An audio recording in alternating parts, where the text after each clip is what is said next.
All right, you guys, I think I have gone live officially. So if you can see me and if you can hear me, then can someone just leave a little comment in the live chat so that I know that the tech is working? And we'll just see if we need to give people a few minutes to join in.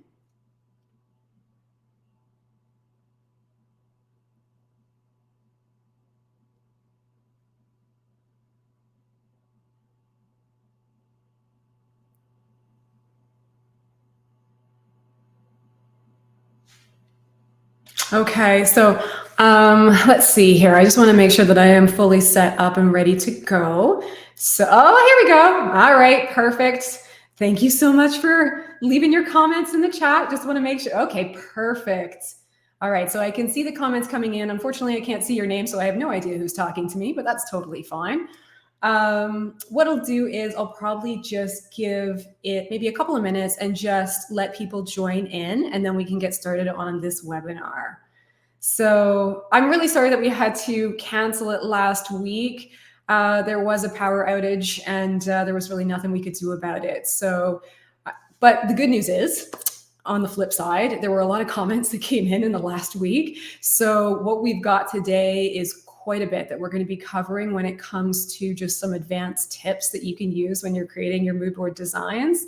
And I'm also going to showcase a couple of the design boards from some of our members, and then kind of talk about ways that I would go about just adjusting those mood board designs just to kind of enhance the overall image.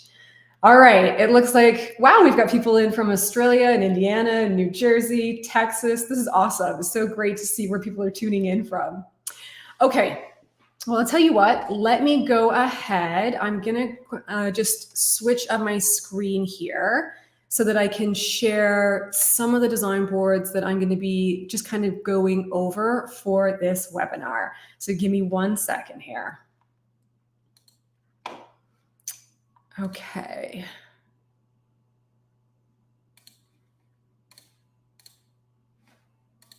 Okay, folks, let me know if you can see my screen now. You should be seeing my DesignFiles account and a number of design boards that have been added to it. And I guess I'm going to have to just kind of quickly pop back to StreamYard to see if you guys are seeing that. So if you did see this, just pop on the live chat and let me know. All right, perfect. Looks like we're all set and ready to go here. Okay, so like I mentioned, we had an insane amount of emails come in for this. So definitely seems to be a topic that everybody wants to just learn a little bit more about.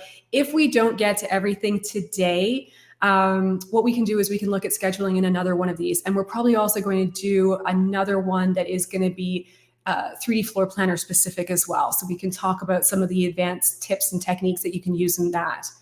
So what I'd like to do for today is go over some quick tips that you can use if you're creating simple mood board designs like this. And then I'm also going to spend some time showing you how you can really kind of create advanced full room designs using the Moodboard software, where you're going to be able to add in paint color, new flooring, new trim, even adding in kind of beadboard or paneling or anything like that. I'm also going to get a little crazy here, and I'm going to show you how you can build out full fireplaces, adding kind of textures to walls, just so you can really kind of up level your mood board designs. So let's start with the basics. We're going to jump back to the simple mood board designs. One of the main questions that we did get from members was how to organize design boards that had a lot of product that needed to be included into it. So this is a design board that was submitted to us by Stephanie from The Right Space. And she just kind of, it was that basic question. How do I organize this when I have so many items that need to be included within this design? So I'm going to touch on a few different ways that I would approach this. So first, what I'm going to do is I'm just going to pop over to the design board that I created for this one. And I'm just going to open this in a new tab so that we'll always be able to flip back to the original. Okay, perfect. So here are a couple of things that I would just kind of, I don't know, I guess a few things that I would recommend when you are dealing with a mood board and you got a lot of stuff that you need to organize. So in this particular case, you can see here, we've got a number of paint swatches that are going down the left side of the mood board. We've got a sample of the wood flooring, and there's also a paint swatch that's over here where she's recommending this as an option for painting the railing within the space. So just to kind of, I guess, revise this design board a little bit, one of the things that I would say is that when you're dealing with your paint swatches like this, you definitely want to make sure that all your paint swatches are all the same size. And there's a really easy way to go about doing that. So I'm going to pop over into the design board that I created, and I'm just going to delete this collection. Now, in this case, I've created the color scheme for this board. Over here, instead of using the squares, I did choose to use circles because I feel it's a little bit more dynamic and it adds more interest to the design board. But in order to make all of your paint swatches the exact same size, here's a couple of tips that you can use. So I'm going to pop over into the paint color library, and I'm going to go into just any of these collections. It doesn't matter. Now, when you drag your paint swatches out onto the design board, I'll just slide this over here. You don't have to scale this one right out the gate. What you want to do is you want to bring all of your paint swatches out, and you're going to line them up so that you've got a nice clean column of paint swatches that you're working with. And when you're lining up your paint swatches, you don't have to just use your mouse. So if you want to get more accurate, use the left, right, and up, down arrows on your keyboard. And when you move these one inch at a time, you're going to see your guidelines pop up. So that's going to let you know that these are perfectly in line. The next thing that I would do here is I'm just going to kind of count down the number of spaces that I want between my paint swatches. So as I mentioned, if you're using the left, right, and up, down arrows on your keyboard, it's going to move it 1 pixel at a time. So let's just say I want to do 10. So I'm going to go 1, 2, 3, 4, 5, 6, 7, 8, 9, 10. I'm going to grab my next paint swatch. I'm going to do the same thing. This is the same color. How about that? Okay, let's bring out this one. So again, left and right, up, down arrows on my keyboard. 1, 2, 3, 4, 5, 6, 7, 8, 9, 10. And I'll bring out a fourth one here. So I'm going to line everything up first. And then what I'm going to do is, let's see, 1, 2, 3, 4, 5, 6, 7, 8, 9, 10. Now that I have these, I'm going to click one paint swatch. I'm going to hold down Shift and click the other paint swatches, and I'm going to group it all together. So now if I have that, I can click on this and I can scale the whole thing at once. So it's just a lot faster. It's a lot easier for you to just kind of get everything to be the same size. And then you can place it wherever you want within your design board. And you can make them much smaller too. So if you're dealing with a lot of product that you have on your designs, you can bring your paint swatches down to a much smaller size. In this case, I did leave them quite large because I felt like I had enough room to get everything else into this design. Now, if you want to have these circles instead of using the squares here, what we can do here is I'll just ungroup these, and I'm going to click on one of my paint swatches. I'm going to go over to the toolbar on the left-hand side, and I'm going to click crop. And then I'm going to use the circle option and apply it. And I'll just do that for all of them. So you can choose if you prefer squares or if you prefer circles. This just allows you to just kind of design your mood board the way you like. Okay. All right. Now, with the paint swatches that we have within this particular design, you're also seeing that there's an indication for where these paint colors are going to be added to the space. If you like the idea of adding that in, you can pop over to your text library over here, and you can drag out a font so that you can add a note to one of your paint swatches. So I'm just going to put in sample here. Now, whenever you're adding text to a design board or a mood board like this, you want to make sure that if you're adding lots of notes, you want to make sure that all your notes are the exact same style, size, color, etc. So what you can do is you can bring your first font out, you're going to add in your first note, you're going to adjust the color and adjust the size and get everything the way you want. And then what you want to do is, instead of, dragging out another font and then adjusting the size and everything, you can just click the one that you've already created. You're going to go over to the toolbar and you're going to duplicate it. And then that will give you another version or another note that you can add to your design board that's going to be the same style, color, size, everything. And you would just edit the text over here. And then you can place this one wherever you want as well. So just a couple of key things that you want to keep in mind if you're using the paint color library or if you're using text to add notes to your designs. Now, a couple other things that let's get rid of these. Okay. A couple other things that I'll just discuss about this particular design board here. If you do have design boards where you have a lot of items that you need to incorporate within the designs, you really want to start looking at any additional images that you could maybe remove from the overall design so that you have more space to work with. So in this case, we've got an image of the client's current railing. I would probably remove this because they really only need to see that you're indicating to them that there is an option to paint that railing. They already know what the railing looks like within their home. And then if this is the floor register that's already within the home, I'd probably get rid of this as well, which means that by doing that, I've now opened up all this space because we moved this paint color over to the left side here. So I've got more space to work with. I'd also recommend getting rid of this additional curtain rod. We only need one to show the client what you're going to be recommending for the space. So there's no real need for the double up. So that would also be removed, and then that will give us more space to work with. The next thing that I would look into is this section right here. So because there is so much on this mood board, a lot of the products are being squeezed down into very small images, and that means that it's harder for the client to kind of see the details of those products. So in this case, it's very difficult to see what the overall pattern is for the curtain.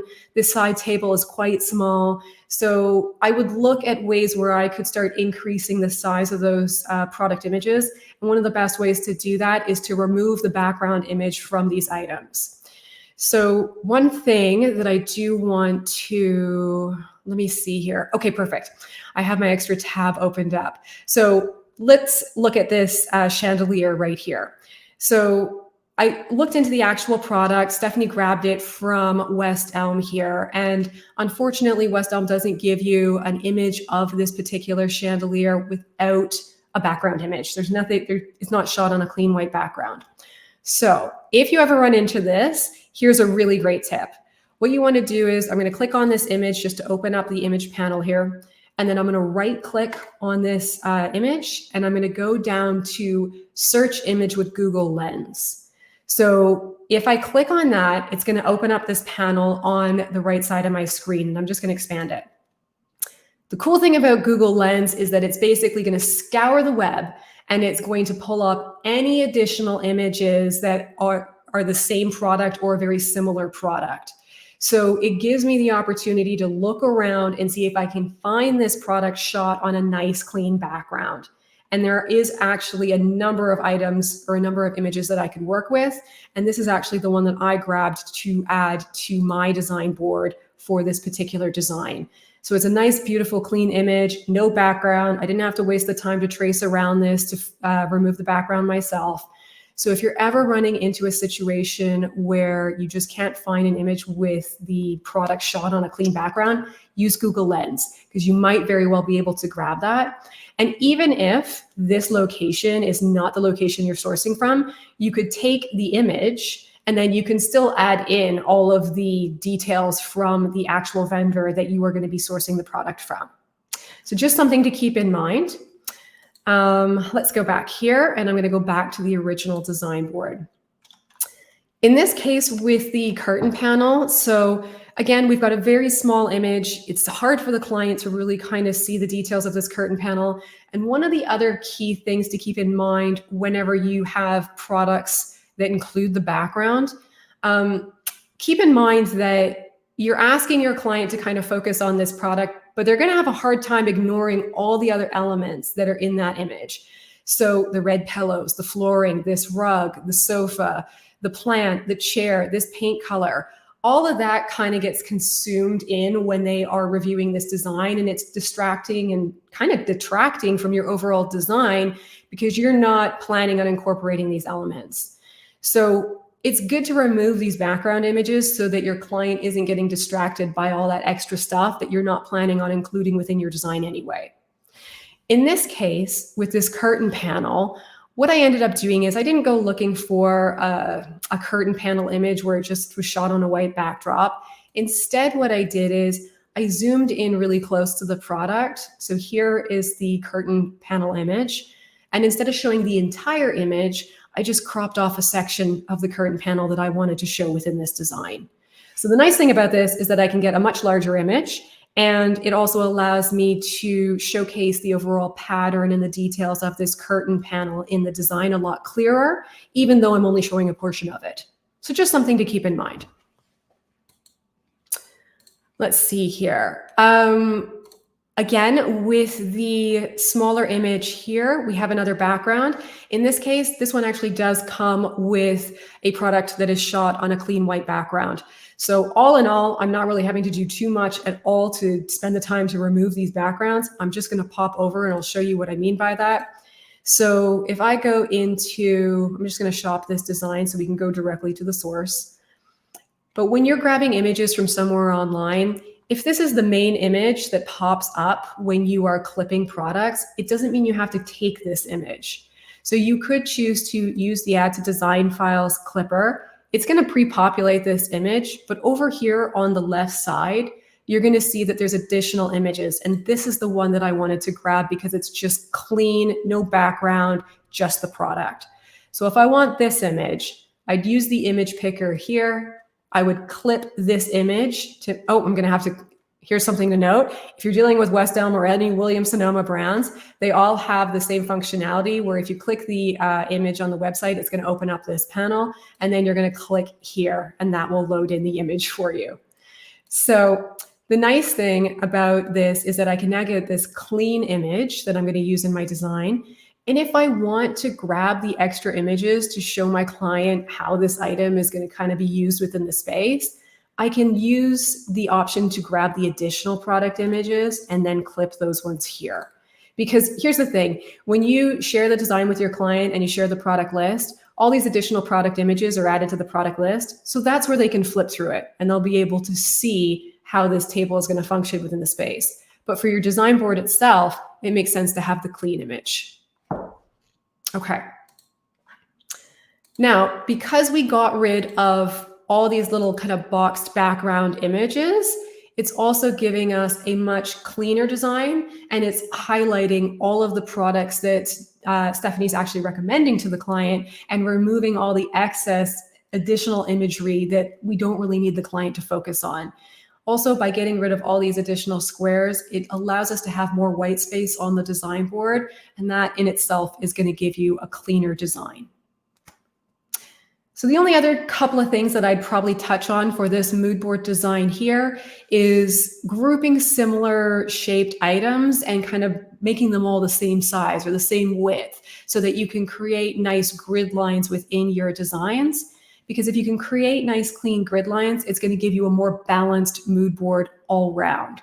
So you can see at the top here, my paint swatch, my sofa, my rug, my curtain, they're all along the same top line. I'm doing the same thing along the bottom. And when I group items together, I made all the pillows the same width, and they're matching the width of the actual curtain panel. So again, I'm creating those clean grid lines, and it makes it easy for the eye to kind of move through the overall design. Okay. So those are just some tips that you can use when you are dealing with your mood board designs. Oh, sorry, one more. I got one more, and then we're going to move into the full room options. So last thing I want to bring to your attention is this swatch of fabric here. So it looks like this was shot with a camera phone. It's a little blue, it's a little dark, and it's probably not giving a more accurate reading of what this fabric is going to look like.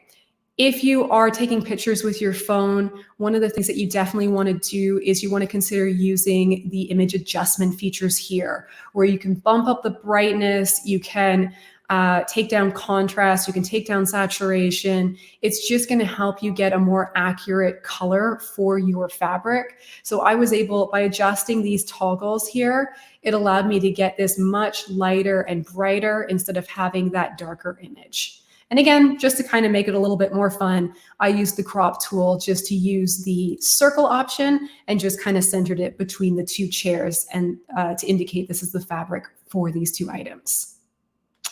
Okay, so let's jump out of this design. And now what I'm going to do here is I'm going to start touching on some of the kind of tips and tricks that you can use to build out full room designs using the Moodboard software. Okay, to give you a hint of what we're going to be discussing here, I've put together a few design boards. So I'm going to show you how you can add paint color, baseboard trim, different flooring. I'm going to show you how you can add paneling to the walls. We're going to get pretty crazy and create a fireplace as well. And I'm going to show you how you can almost build out furniture to angle it along the side walls. So let's start with the basics. So the first thing that I'm going to start with is just creating a backdrop that you can use for your designs. Now, if you haven't seen the video already, there is an option. So let's say that you can't get images of your client's space. Maybe it's all cluttered with furniture, or you don't have an opportunity to go there and the images that your client has provided are just no good and you don't want to use them. So one thing that you can do is, if you have the measurements of the space, you can actually use the DesignFiles floor planner and you can create an empty room rendering. Now, the cool thing about that is that by creating an empty room rendering, you'll be able to add the paint color you want. You'll be able to add the flooring options you want, the trim. You can pull in windows and doors that match your client's home, and you can build out a floor plan that just matches the overall scale size of your client's space. And you can save that and use it as a backdrop within your designs. Now, I'm not going to touch on the floor plan for today. So if you are interested in being able to do this, what you can do is you can go into the Learn section, go into videos and webinars, and then come down to the design editor.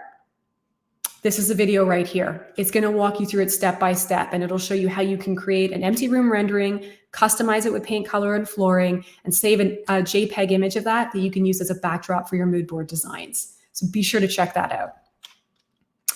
Now I'm going to go back into my projects and I'm going to show you how you can customize room images within the Moodboard software so that you can add in your own paint colors and flooring.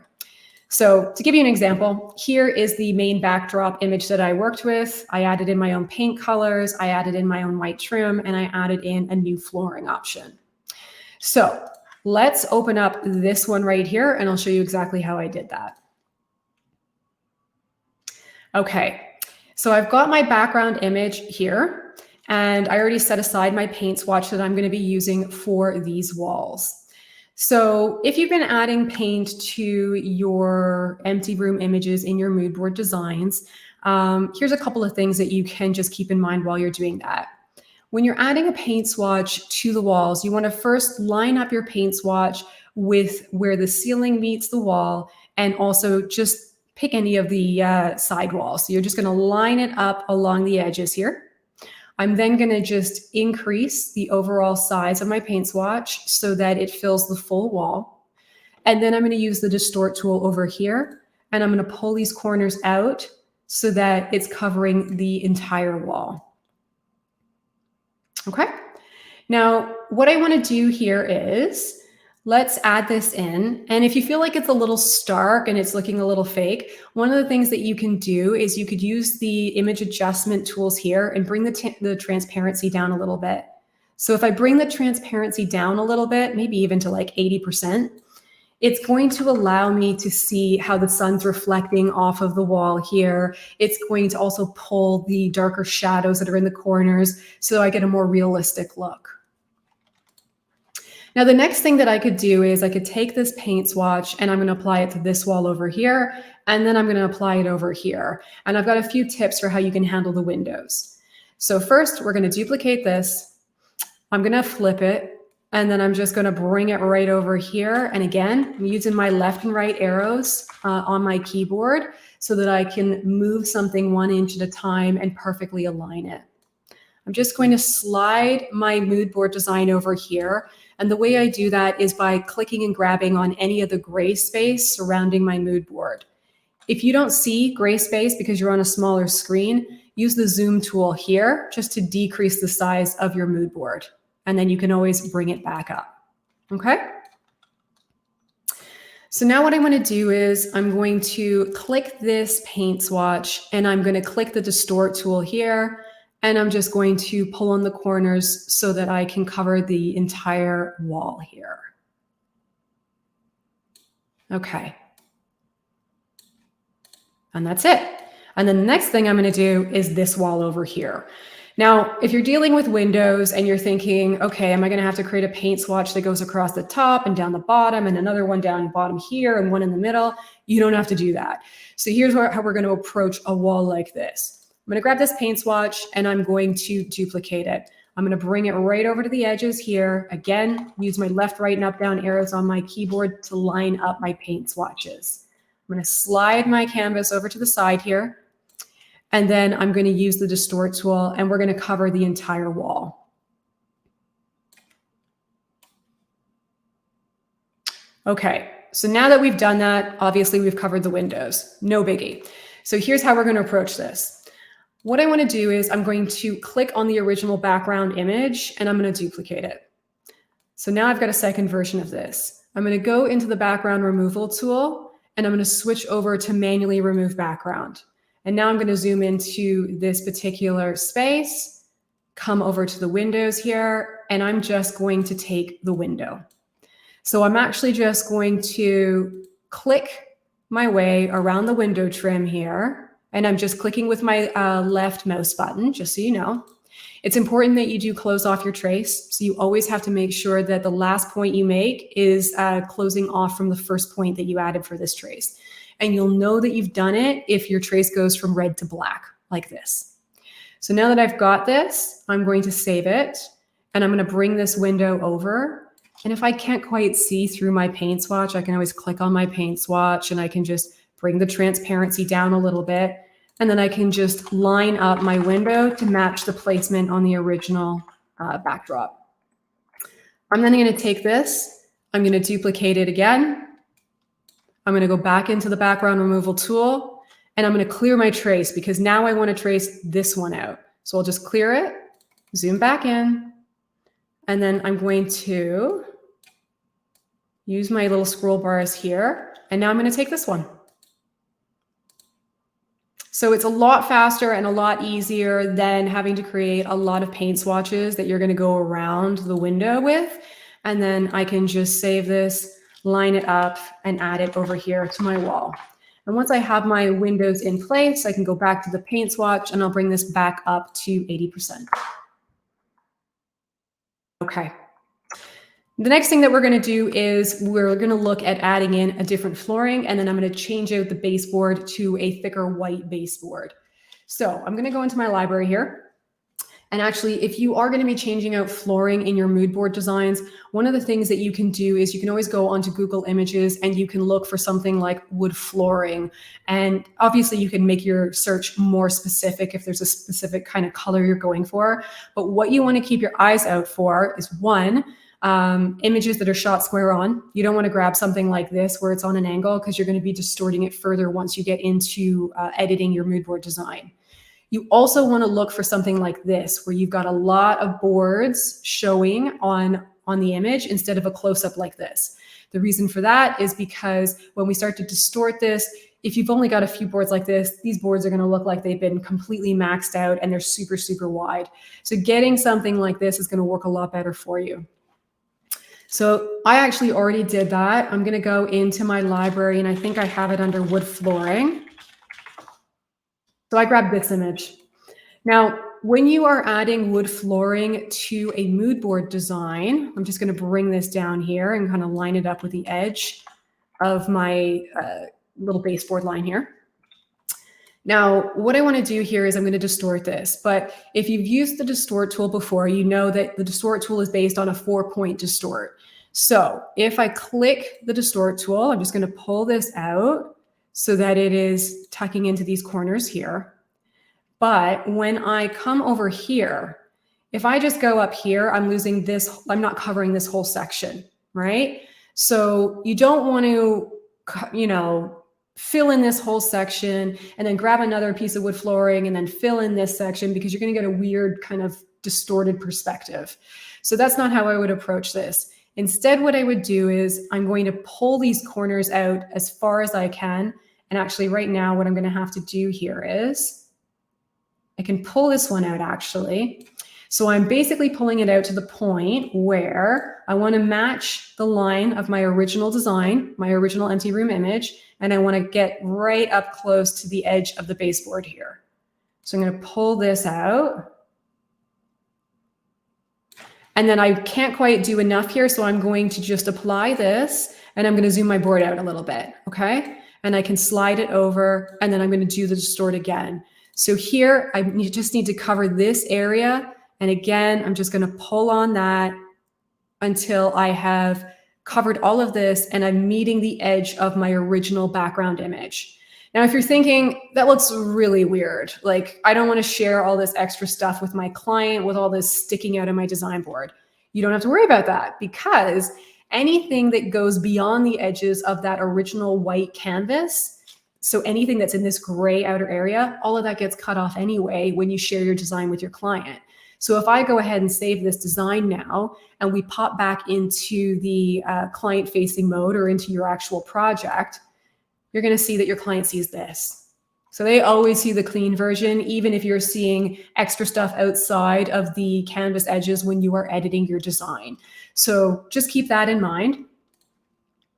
Now, I'm going to come back in here and I want to start adding in some baseboard. So I want it to be like a taller white baseboard. So a couple things that I'm going to do. I'm going to pop back onto Google Images. I'm going to have a quick look for some baseboard. And what you want to do is you want to look for something that's like this, where it's shot square on. Again, we don't want to get anything that's distorted, because you're going to be distorting it further within the mood board itself. And to make sure that I am getting the right perspective here, what I really would recommend is that you grab a perspective grid. So this is the one that I tend to use for my designs. I'm going to bring it forward here. So we'll bring it all the way to the front. Now, when I use this, I'm basically just aligning it with the background image that I'm working with. And that's going to help me see how I'm going to start distorting things on this design. And if you want this specific perspective grid, you can just go onto Google Images and you can search for Star Wars perspective grid. And that's the one that you want. There are a few versions of it, so make sure you're getting the big one where you can see that it's about 2300 pixels by 2300 pixels. Grab this one. And then you'll be able to upload it into your personal library, and you can drag it out and you can use it for your design boards as you are building out your 3D designs. So I've got my perspective grid in here. So what I'm going to go ahead and do now is I'm going to lock it. I don't want this thing to move on me. And then I'm going to bring in my baseboard trim. Now, in this case, because I am bringing in a white product, you're going to notice that the system is kind of removing a bit of that image. So I need to bring that back in, which is an easy fix. So I'm going to go into the background removal tool, and I'm going to just pull this toggle all the way to the left to bring it all back in. And then I'm going to save it. And now I just need to crop this down because I don't want all this excess white. I just want this portion of the baseboard. Now that I have that, I'm going to line it up with the edge of my room here, and I'm just going to zoom in here. I want to get a little close. So we're going to line it right up about here. Yep. And then I'm going to scale it down. I'm going to make it just kind of like the overall height that I want for this design. So now that I have that, I'm going to use the Distort tool again, and I'm going to slide this all the way to this far corner over here. And I'm going to slide this one out as well. And then I'm just going to line it up and make sure that everything's good. Again, I'm just making sure that my horizontals are nice and horizontal here. And I'm going to go ahead and add that. So now, if I want to apply this to the side walls, I'm going to take the original piece here. I'm going to duplicate that. And then I'm going to go ahead. I'm going to actually flip this because this end will perfectly match up here. I'm going to use the left, right, and up, down arrows on my keyboard again to make sure everything's aligned. And then I'm going to use the Distort tool again. And I'm just going to pull this down and line it up. And because I have my grid now, I can see those grid lines. So it makes it a little easier for me to just make sure that I am aligning this in a way that is accurate for the space. And keep in mind, because we're coming towards the front of the space, your baseboard is going to be a little taller at the front here than it would be at the back. So now that I've added that in, I'm actually just going to zoom in just a little bit here because I can see that I want to just clean this edge up. So I might actually just up this. Okay, I'm going to just adjust this slightly so that we're all set and ready to go here. Perfect. Okay, now that I have that in place, what I'm going to go ahead and do is I'm going to click on this one. I'm actually just going to duplicate this and I'm going to flip it and line it up over here.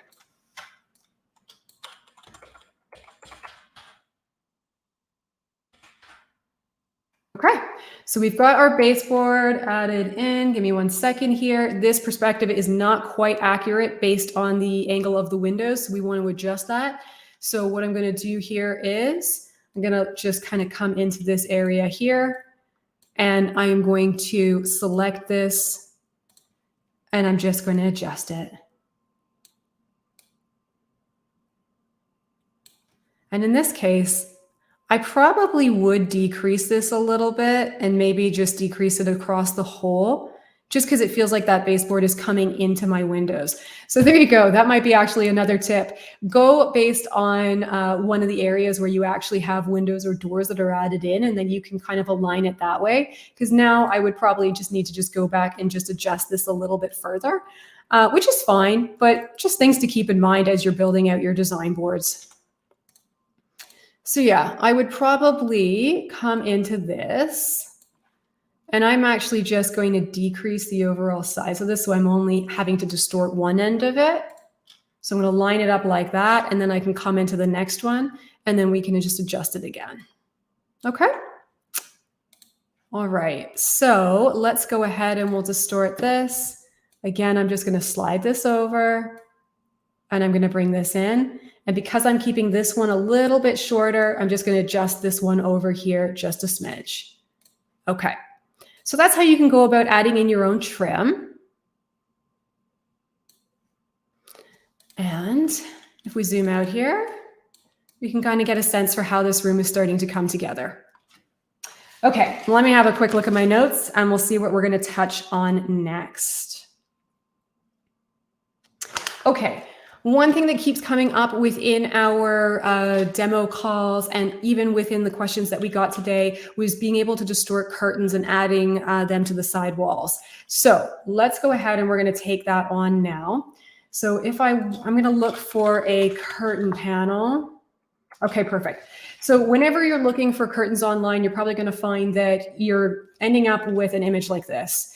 You tend to get both panels, it's shot within a space, and you don't need all that excess. Also, if you take both the curtain panels, it ends up covering a lot of the window that you are working with within your space. So to showcase a lot of the window, what I tend to do is I'll take a picture like this, and I'm just going to crop out just a single panel. So I'm just going to take a portion of this. This is all I need. So now what I'm going to do here is I'm just going to set this aside. I do want to make sure that I've got my curtain rod as well. So before I start adding these curtain panels to this window over here, I'm just going to go ahead and I'm going to look quickly for a curtain rod. I might have to go into the main product library here for a second. Okay, I want something that is square on. I could use something like that. Here we go. In this case, I'm actually just going to take a small section of this. I just want the single black line. So what I'm going to do is I'm going to use the crop tool and I'm going to crop out all the excess and just take this. And let's see, I'm just going to increase. Okay, yep, that'll be perfect. Okay, so what we want to do here is we're going to use our perspective grid again. What I would probably look at doing is I'm going to zoom out of here just for a second. I'm going to unlock my perspective grid and I'm just going to push it back for a minute. I want to take the paint color for this down a bit just so I can get a better view of my perspective grid. And then I'm going to bring the perspective grid back. And if I have to say perspective grid again, I'm going to be slurring over my words. So let's go ahead and we're just going to bring this forward. Perfect. Now I can see the line that I'm going to be working with here. I'm going to lock this down again. And then I'm going to take my curtain rod here and I'm going to scale it down.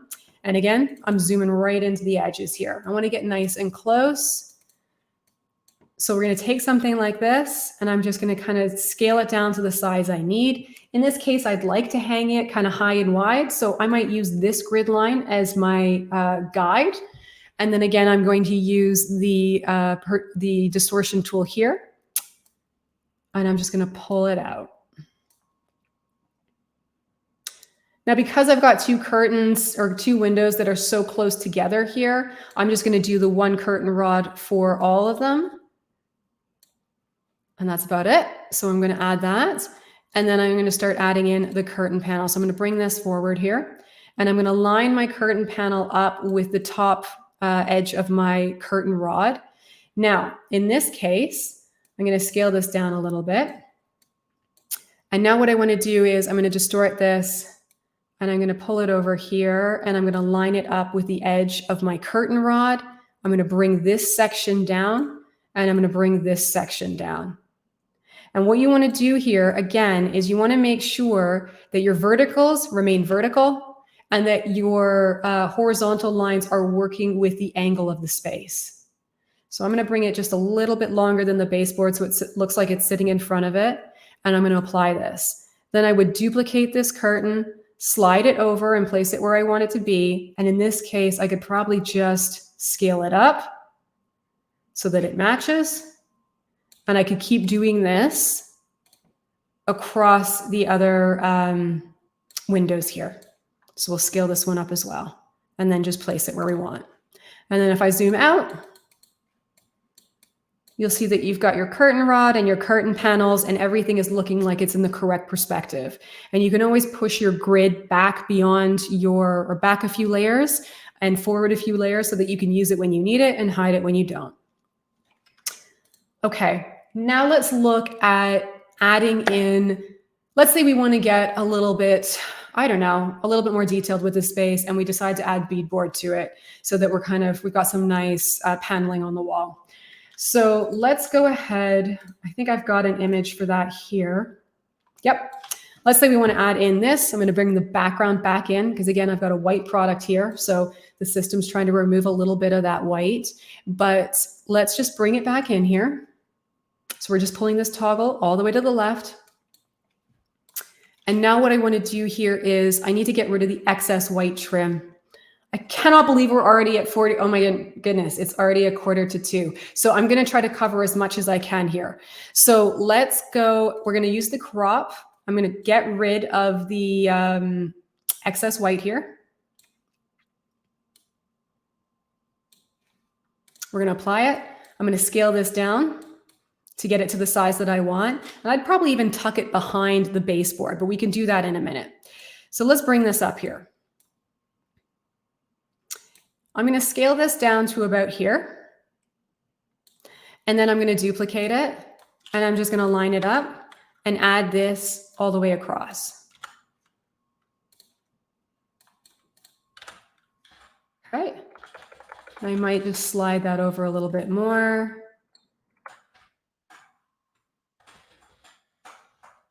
And then I'll do one more. Okay, so what I want to do here, I'm probably going to shift this up like this, and I'm going to cut off this excess. So if I zoom into this, okay, I'm going to cut off on the 6th. All right, 1, 2, 3, 4, 5. Yep. So we're going to cut off a little bit of this. And my curtain panel is probably going to hide a little bit of that edge anyway. Actually, that's fine. That'll be perfect. So now that we've got this in place here, and I would bring this one down as well, just to make sure that everything is aligned.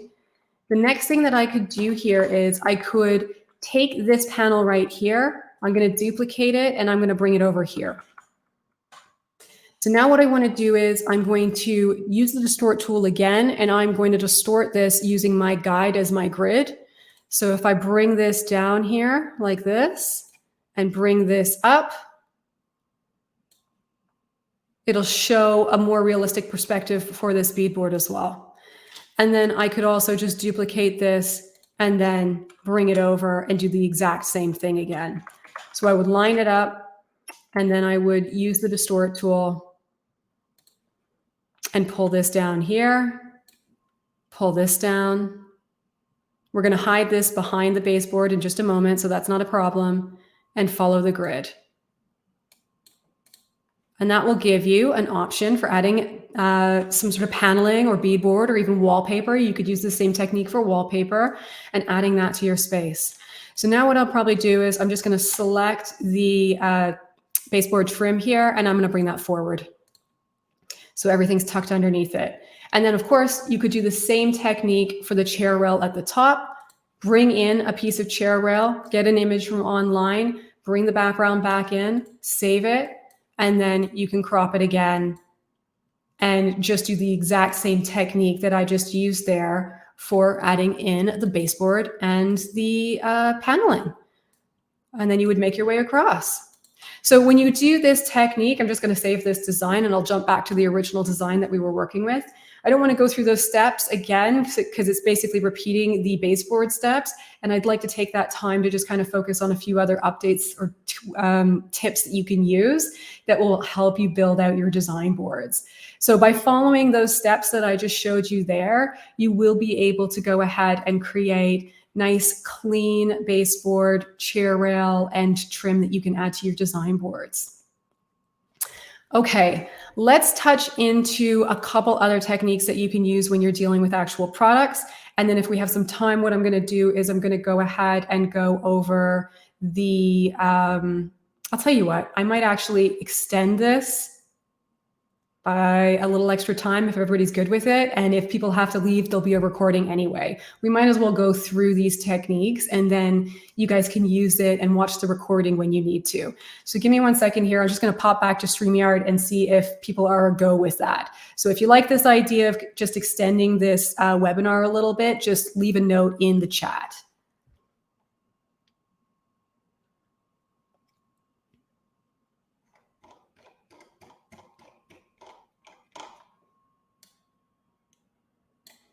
Oh my gosh, there's so many comments here. How do I get to the top? Okay, I see it. It's all at the bottom. Gotcha. Okay, let's keep going then.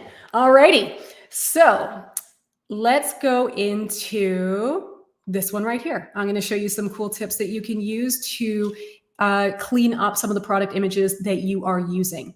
So I think I've got the table set up in this one as well. It's amazing how much prep work you need for these webinars, let me tell you. All right, let's pull in this glass table here. Okay, so if you've been using glass, metal products within your design boards, and let's say that you wanted to use this particular table, but if you go in and you try to remove the background image here, and I'm just going to switch over to the gray mode so we can see what's being removed. When I try to remove the white background image, it starts to take out a bit of the glass with it. So if you want to be able to keep the glass but get rid of the background image and not spend the time to manually cut this out, here's a tip that you can use. I'm going to basically pull this toggle to the right as far as I want or as far as I can so that I have just the gold frame added. So let's try this out.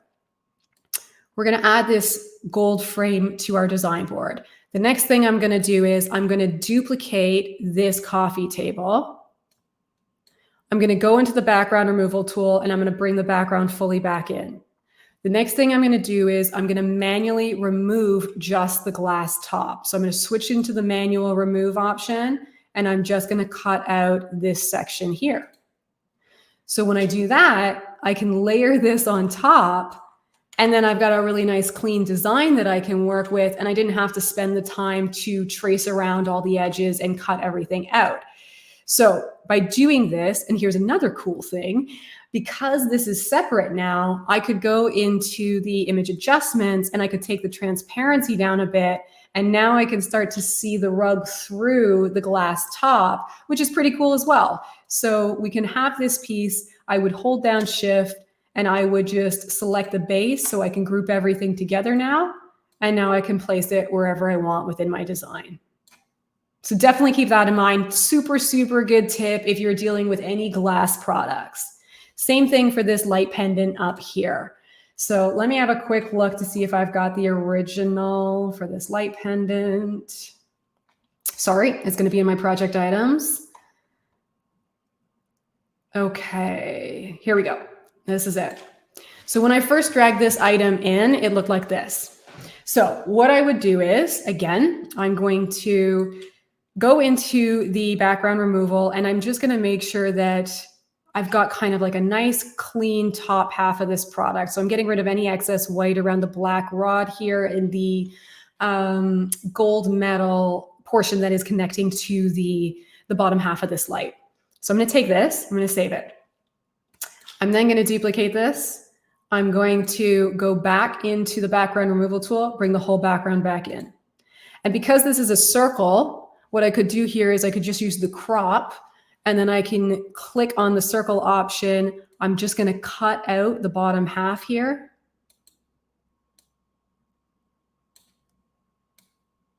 Okay. And then I'm going to take this.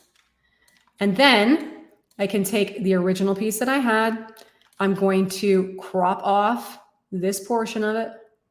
So I'm just going to take the top half from this piece, the bottom half from this piece, and we're going to line them up.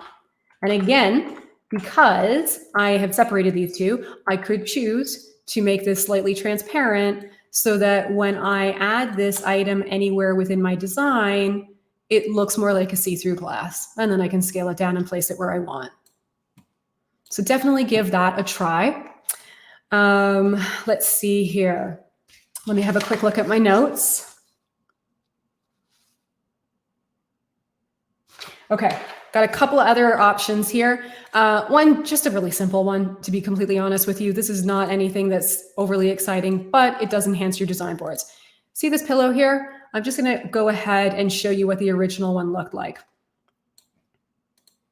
So sometimes you'll have pillows that have like this crazy arch on the bottom. And when you try to sit them on a sofa, they don't look realistic. They look like they're kind of weirdly floating because they're arched up like that. So if you're ever adding pillows to your sofas, just a really simple tip is to just cut off a little bit of the bottom of that pillow so it looks like it is sitting cleanly on the sofa.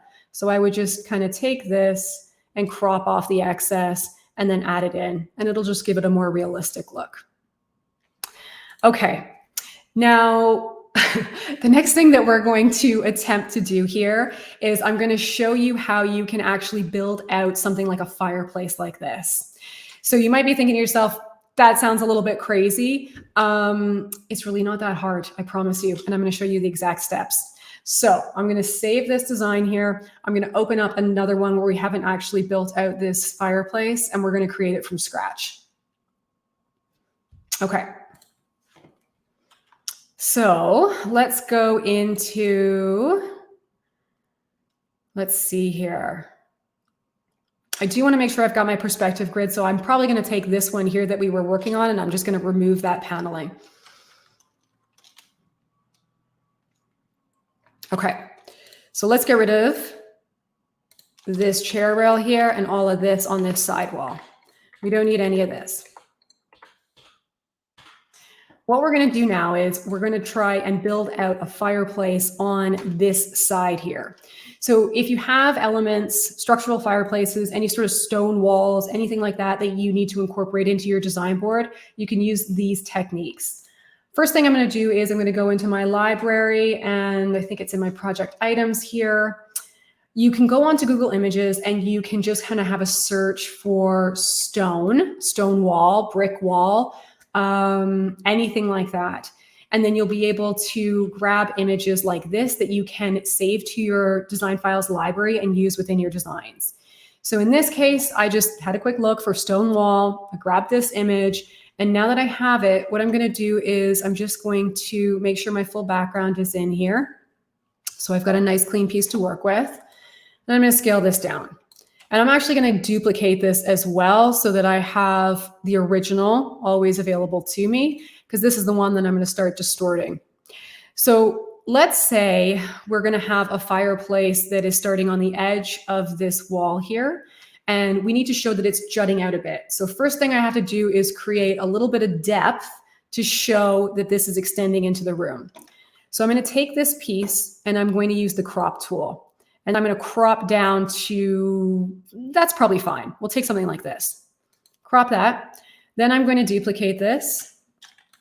I'm going to use my left, right, and up, down arrows again so that I can get everything perfectly aligned, and you'll see your guidelines show up. And then I'm going to duplicate it again because I'm going to make this go fully to the ceiling. So it needs to come all the way up here. And again, left, right, and up, down arrows to line everything up.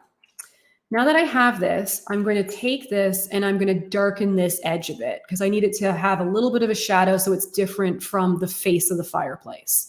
So I'm going to take the brightness down by 80%. And I'll do the same thing for these pieces as well. Okay, now that I have that, I am going to go ahead and I'm going to just shift my flooring back because I want to see the perspective grid all the way through here. So I'm just going to push the flooring back so that I can see my perspective. There we go. Push it back to that point. Perfect. Now I'm going to take my stone fireplace. This is going to be the face of my fireplace. And I'm going to bring it down here and I'm going to line it up with the bottom edge here. From here, I'm going to distort this. And I'm going to use my guide or my grid here to give me some indication for the angle that I need to create. So we'll click on this and then I'm just going to move this over. And I'm going to use my guide here as my edge. So right about, you know what, I'm going to want this to be a little bit wider. So we're going to bring this out. We want to make sure that the verticals are 100% vertical and that our horizontals are working with the overall grid. Okay, so right about there. The next thing I'm going to, the next thing I'm going to do is bring out that original again. So it doesn't matter. We can bring this one back out. It just means that I'm going to have to just clean up the background image again. I'm going to scale this one down now. I'm going to line it up here. And I'm going to scale this down so it's the same width as the bottom piece. Once I've done that, I can then go ahead and I can just distort this one as well. So I'll pull this down a little bit. I'm going to pull this and I'm going to line this one up here. So again, working with this grid here to make sure that everything looks like it's working along the same perspective. And then I can just do it again. So I just need one more piece that's going to fill out this top half. Scale it down, line it up with the top edge here. I'm going to scale it further down because I want to make sure it's the same width. And then I start distorting it. So we take this, we're going to bring it right down here. And I'm going to bring this one down as well. And let's see here, right about here. Okay. I can take this up a little bit. And that will do it. So now we've got this built out fireplace. The next thing that I would look for is, I'm just going to look for a fireplace. Perfect. This will do. We'll take this. This is already part of a fireplace. It's already got a, stone surround and a mantle and everything, but we don't need all that extra. We just need the insert part here.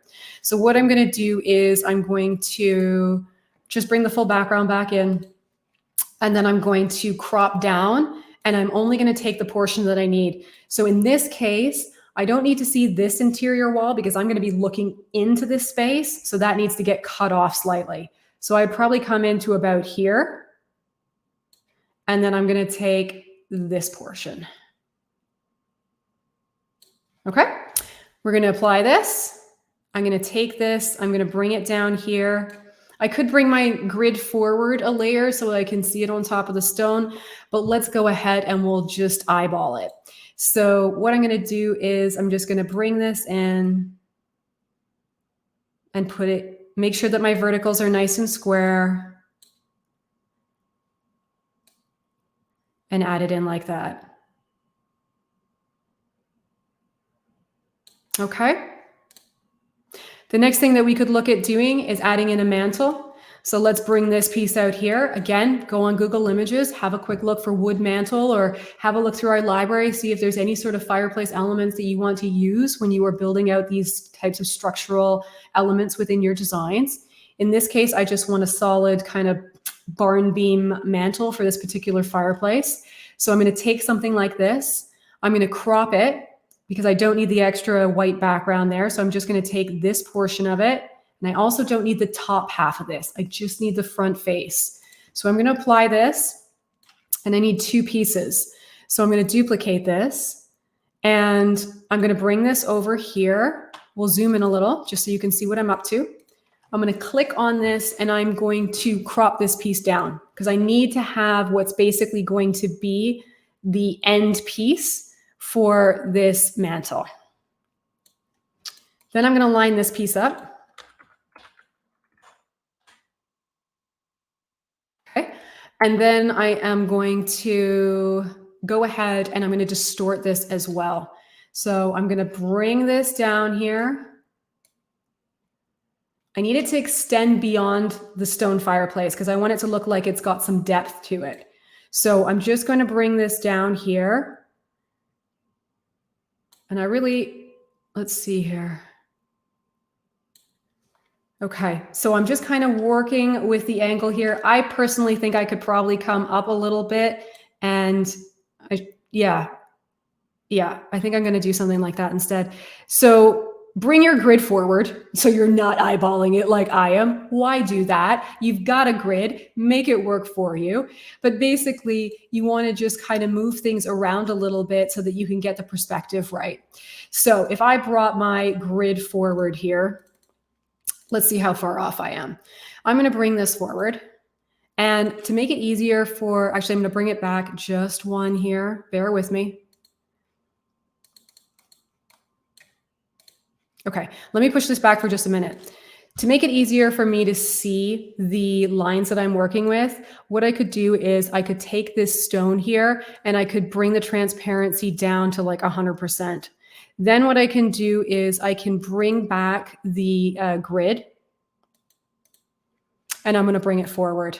Now I can see where the grid lines are going to be. So that's going to make it easier for me to make sure that I'm matching the perspective of this fireplace or of the actual space, and will make it easier to line this up. So that's another kind of tip that you can use. You can always bring things fully down so they're completely transparent so you can see your grid again, and then you just bring it back after you're done. So let's go ahead. We're going to adjust this. And actually, it's really not that far off because, yeah, as it turns out, I wasn't so bad after all. So let's go ahead. We'll bring back, we're going to remove the grid again. I'm going to push it back.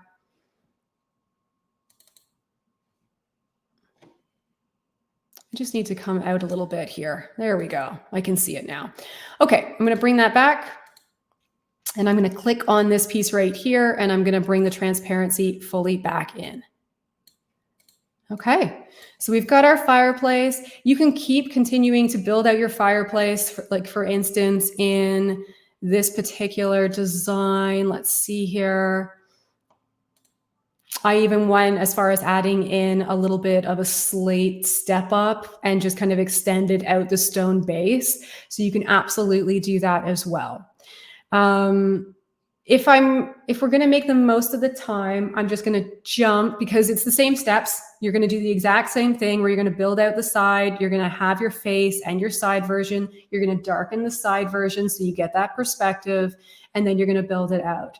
But just to kind of jump forward and show you a couple other elements that you can use within your designs, I'm going to go ahead and I'm going to jump towards a different design board, which I think is going to be really handy for anybody who has been wanting to add a specific type of bedding to a certain bed.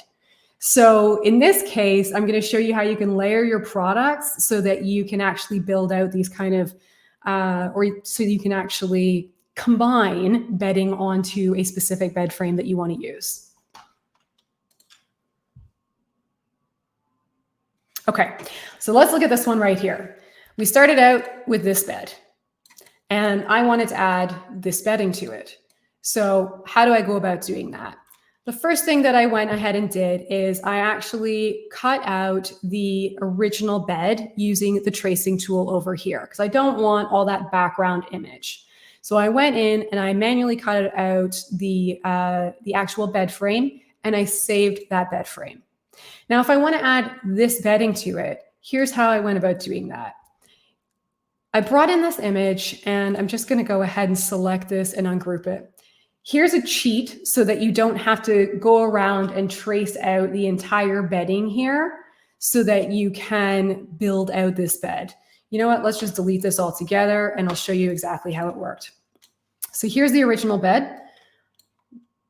Because I wanted to include this bedding in it, what I actually did was I brought out this image. I went in to trace the bedding, but I cut it in half because this is so kind of perfectly aligned and symmetrical that instead of wasting the time to go around and trace this half of the bedding as well, I just went straight down the middle, traced my way around this half of it, and saved it. And because I did that, now I can just duplicate this. I'm going to flip it, and then I'm going to line it up, and that's it. And then I can hold shift. So if I select one of them, I'm going to hold shift and select the other, and I'm going to group them together. So now I didn't have to waste as much time tracing. And then I can align this on the bed right here. And because I've now added the bedding on, I've lost the footboard here. So if I want to bring that back, here's how I would do that. I would click onto the original bed that I originally cut out. I'm going to duplicate it. I'm going to crop, use the crop tool next. I'm going to only take this bottom half of it. Make sure I've got the full thing here. Perfect. Apply it. And then I'm going to line it up and place it on top of this bed. So now I've got a nice clean bed to work with, and I didn't have to spend the time to cut out all of these individual folds. I just cut it in half, flip it, combine the two together, and then just duplicate my bedding or my actual bed frame so that I can start layering those elements one in front of the other to complete the look. So that's something else that you can use within your design boards, and it should kind of speed up the process if you are looking to just kind of layer products. Now, here's a really good example of why that technique works well. So I'm going to jump over to another design board that was submitted to us. And in this particular case, this was submitted to us by Conceptual Design and Staging. And with this particular design, you can see how we've got all these pillows that are lined up on this edge of the sofa. So I'm going to guess that the main reason for that is that when they wanted to place pillows on this side of the sofa, it looked like the pillows were sitting on top of the arm of the sofa here. So it doesn't give as realistic a look. So if you want to give a more realistic look to this, I'm just going to switch over to the one that I was working on here. Here, you can see that I was able to get all of these pillows to just kind of distort and line up against the back of the sofa. And let's go in and edit this. Because I took the base sofa, so we've got our base sofa here, but in order for me to make it look like these pillows were sitting behind the arm of this, here's what I did. I basically took the sofa, I duplicated it, and then I ended up, I'm just going to select the section here. I just cut this little section out of the sofa. I saved that, and because I did that, you can see the pillows are sitting on top of the arm here, but because I've taken this little section and duplicated the sofa and cut that out, I can now layer that on top, and now it looks like those pillows are tucked nicely behind the arm of the sofa here. Okay, so we've definitely covered a lot here. I know it's 2:10. I'll tell you what, I'm probably going to cut it short here so we can address some questions. And I think we're just going to have to create another webinar where we cover some of the other techniques that you can use to enhance your design boards. So let me go ahead. I'm going to jump back into, let's see here. I'm going to jump back into StreamYard here. And I'm just going to stop sharing the screen. All right, perfect. So, all right. I think I talked your ears off, to be honest. But I really hope that you got some good tips on how to enhance your design boards, how to tweak product images, and how to build out some of those more structural elements that you need to incorporate within your designs. So I'll have a quick look through here. Okay, great comment with the training on affiliate links. That's another webinar that we can absolutely do. I'm going to have a quick look through here just to see if there's anything that we can quickly answer. So, all right.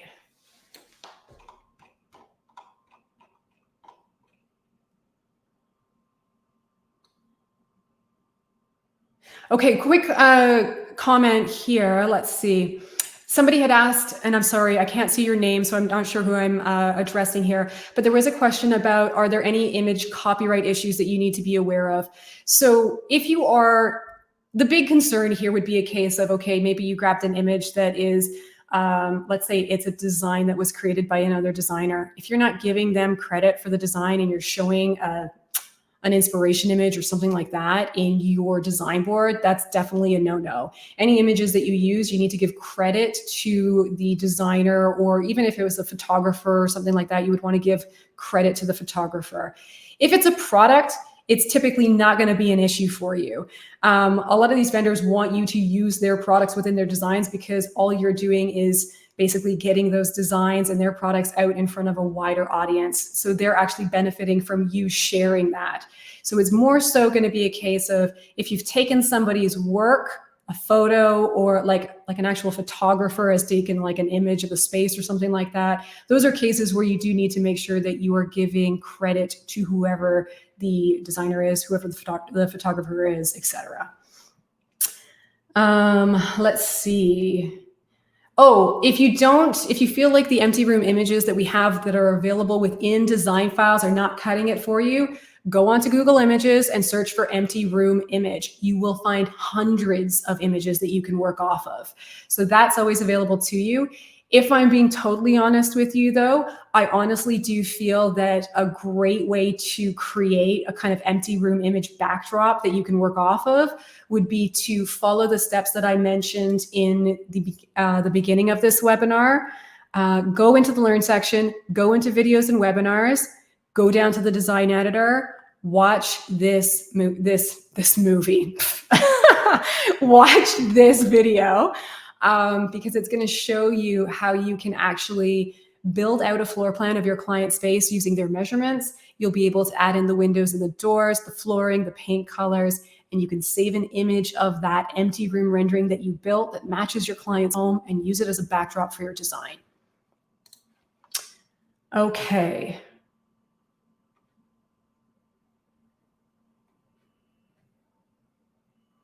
Let's see here.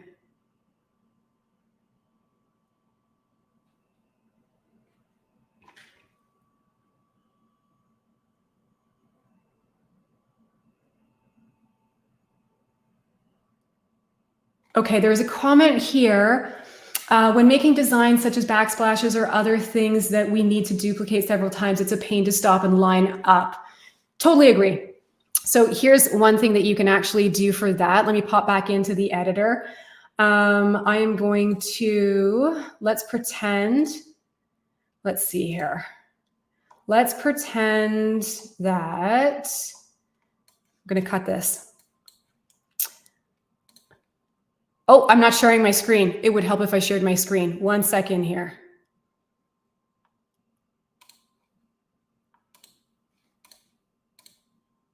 Okay. Perfect. All right. Let's say This back wall is going to be a kitchen and you're going to add a backsplash. And let's just for the sake of argument, let's say that this is going to be your tile. So what you could do is we're going to crop this down to like the height that you're going to want for your backsplash. And I'm just going to scale it right down just because you mentioned that it's a pain to duplicate it and line it up over and over again. So to speed up that process, here's how I would approach it. You're going to take your one piece, you are going to duplicate it, and then you're going to line up your secondary piece. The next thing that you can do is you can click one of them, hold down Shift, and group it. And then you would duplicate that and then bring it over. And I would then, if I had to keep doing this, I would actually just, okay, we're going to slide this over here. I would take this section and I would group that together. So that way I'm not having to duplicate a tiny section like this each and every time. Every time I combine the two, it just makes a longer piece that I can work with. And then I can duplicate that entire section and bring it over. So it's just a little bit faster if you are needing to do that. And the good news is that the team's actually working on the 3D floor planner to give you the ability to add in tile to the walls. And in that case, it'll just fill the entire space. So you could use the 3D floor planner shortly. It's not available yet, but we are working on it. And then that would just automatically fill it. But in the interim, if you're going to be using the Moodboard software, that would be a technique that you can use. Okay. Let's see here. All right. Okay, there is a comment here that says, I've been concerned about proper scale of furnishings and products I'm adding to my boards. So definitely the thing you have to keep in mind with any Moodboard software is that it's not to scale. If you want everything to be perfectly to scale, you need to use a 3D floor planner. One of the things that you can do if you do want to use the Moodboard software is you could choose to first start your project by creating your floor plan. When you create your floor plan in the 3D floor planner, it's going to give you a better sense for how big the furniture is and how they're going to line up together and things like that. So by creating that floor plan, it's going to make it easier for you to then pop into your Moodboard design, and you're going to have a better sense of how much space that item is taking up when you start to build out your Moodboard design. But just keep in mind, if you're using a Moodboard software, there really isn't an option that you can use that will make everything totally to scale. The Prospective Grid, that will come in handy, because then you will be able to see as you are stretching things out and using your perspective lines, you'll be able to make sure that things are more accurately to scale. So keep that in mind and try it out. And then, of course, follow up on the live chat if you have any further questions.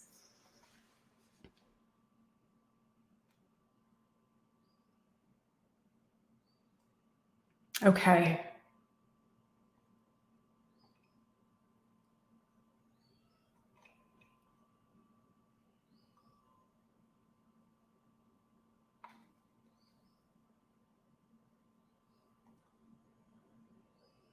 Sorry, guys, I'm trying to find my way through some questions here.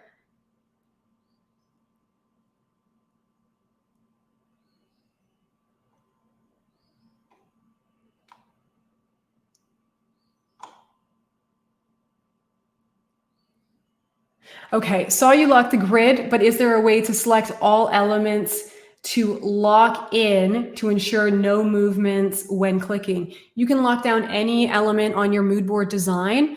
So in this case, with this fireplace, if I didn't want any of this to move, I would select one of the pieces, hold down Shift, select the other pieces, and I can group all of this together. And then I'm going to go ahead and I'm going to lock it all down. So just keep that in mind. Anytime you do lock something down, you'll have to double click it to unlock it again. So you double click and then you hit the unlock key over here.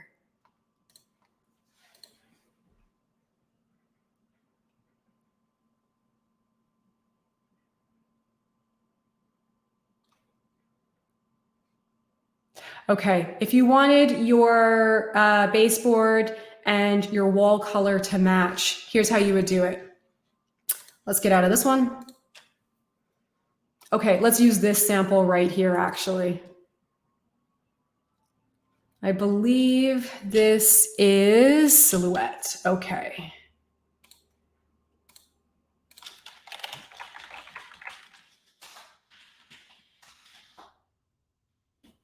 Silhouette. Isn't that how you spell it? 1L. Oh, 1 second here. I have to remind myself to share the screen. Okay, sorry guys, I forgot to share the screen. Okay, if you want your wall color and your trim to match, here's how you would go about doing that. Here is the paint color that I used for the wall. If I had white trim or anything like that, I could literally layer it on top. I'm just going to go ahead. I'm going to quickly, here we go. Let's just bring this all the way across here, just so we have a nice clean line to work with.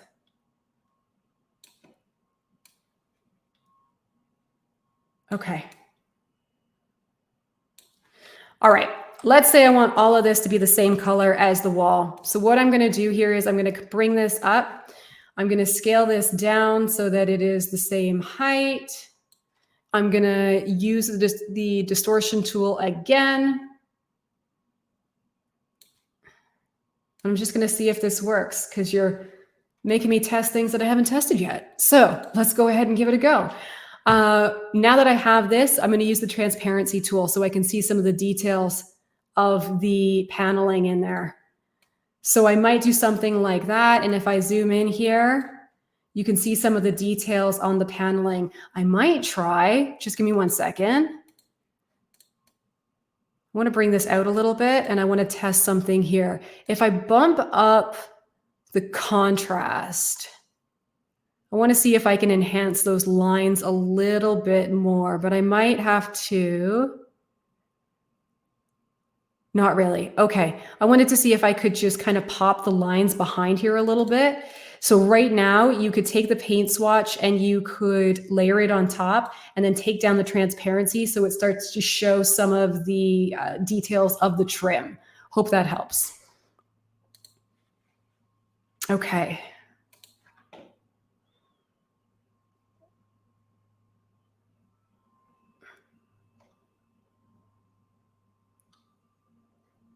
Okay, I just saw a comment here about the trick with the window and dealing with paints.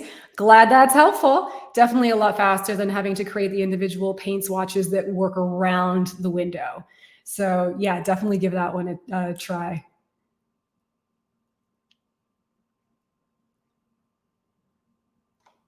Okay.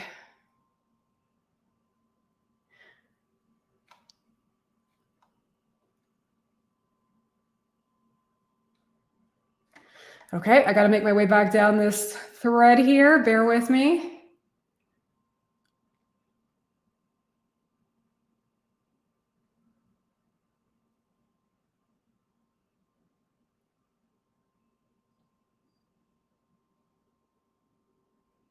Cool, you've been killing it. You're answering all the questions.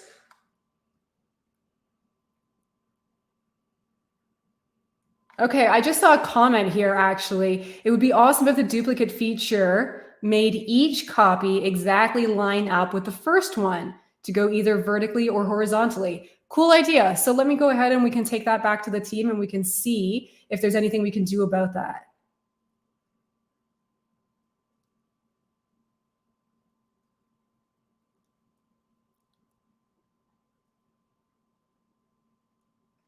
Okay.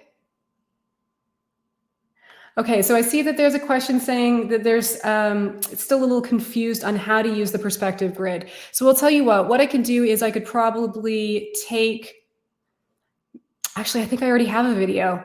If you go into, Cole, can you share the video that we created on using the 3D or creating 3D rooms using a perspective grid? Because it goes into a little bit more detail. So if you could share that, that might be helpful.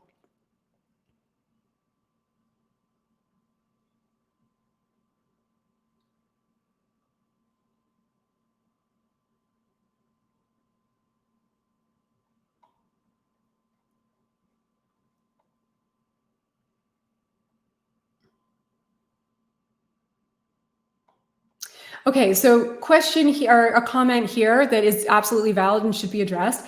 There was a comment that said, wouldn't it be easier to do as much of this in the floor plan and pop into 3D? So absolutely, 3D floor planners are fantastic. The great thing about using the Moodboard software is that you can upload any image you want into the system.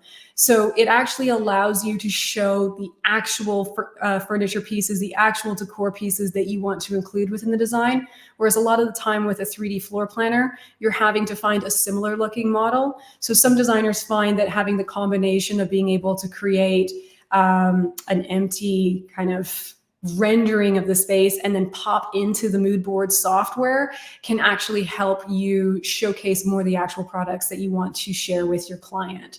So just something to keep in mind. But like I said, we're going to be continuing to work on the 3D floor planner as we go, and we'll be adding more tools, more products to it, and enhancing the overall experience so that you can do quite a bit more in the floor planner as well.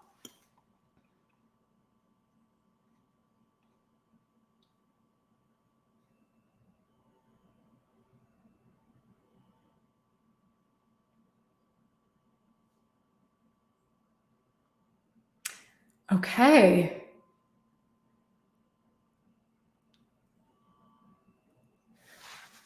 I think we're kind of, oh no, it's still going. Okay, well, I'll tell you what, you guys, I am going to wrap it up here. I'll follow up in Facebook, and then we can address any of the questions that are still unanswered.